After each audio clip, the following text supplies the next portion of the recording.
So it seems like Samsung is actually going ahead and punishing people who do go ahead and mod their Fold 3. It also could apply to the Flip 3. What they're doing is disabling the Fold 3 cameras. Let's go ahead and talk about it. So Samsung is taking an interesting approach to the modding community. Over the years, we have seen a lot of different phones by Samsung and other manufacturers be a target for a lot of the modding community to really go ahead and create the ultimate product they want, either by installing custom ROMs or flashing their devices or rooting their devices. We have seen a lot of people be able to go ahead and make the true best phone ever. Nonetheless though, Samsung seems to be having enough of it, as with the most recent iteration of the Fold series phone, the Fold 3, they went ahead and actually added a little thing in there that makes it impossible to mod your brand new Fold 3. This could also apply to the Flip 3 and also future phones in the future, but this is what they're actually doing. So what they're doing is they're actually making it so if you do go ahead and install any software, any custom ROM, or if you flash your device, you will no longer be able to use the cameras on your device. So a lot of people who are in the modding community and actually go ahead and do these mods, they actually did them and then found out that their cameras on the device actually were failing.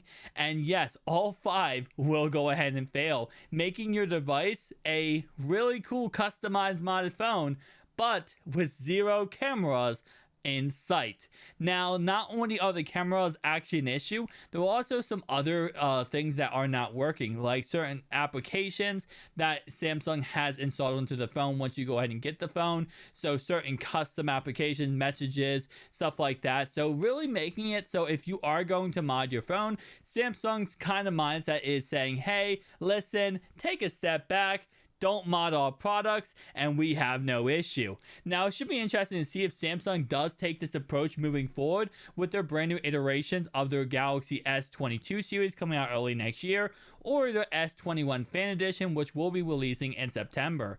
If they go ahead and take the same approach with these devices, I'm going to be interested to see if Samsung is going to go ahead and get a public backlash for this. Now, the modding community, while it is a decent part of the community when it comes to phones, it is not a large part, and a large part of the sales and numbers that people buy these phones are not going to be modding their devices. Me personally, I have never modded an Android device.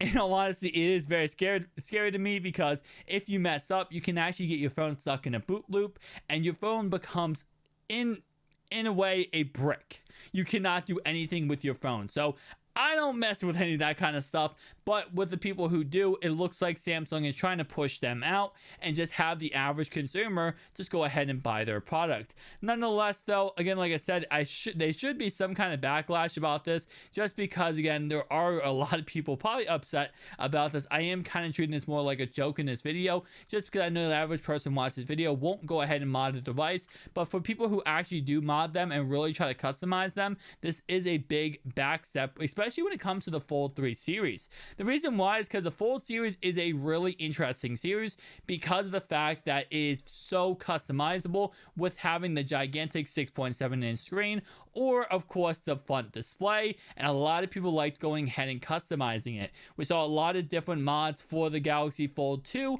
so with the Fold 3 iteration, it just only made sense for the mod community to continue making new mods for it and custom ROMs, and just continue installing new things. Now, based on what I understand from Samsung, this is not going to break your phone if you do mod your phone. Although, yes, once you mod it, you won't be able to use the cameras or certain applications, but as long as you flash back the original Samsung software, your phone will go back to normal and there will be no issues at all. So it is not like, Samsung is breaking your device if you go ahead and mod them. It's pretty much Samsung's way of saying, hey, listen, warning, don't do this, please. And if you do this, you're going to have to go back to the OG software anyway, and you wasted your time. And that's Samsung's message to the modding community. Definitely will say it's interesting. I've not seen any other, companies out there take the same approach to people modding their products. But I know Apple doesn't let you jailbreak any devices anymore, and they definitely have put a stop to that. So this is not surprising in that aspect, but I will say Samsung definitely pushing back against a community here. Thank you guys for watching. I'll see you guys in the next one.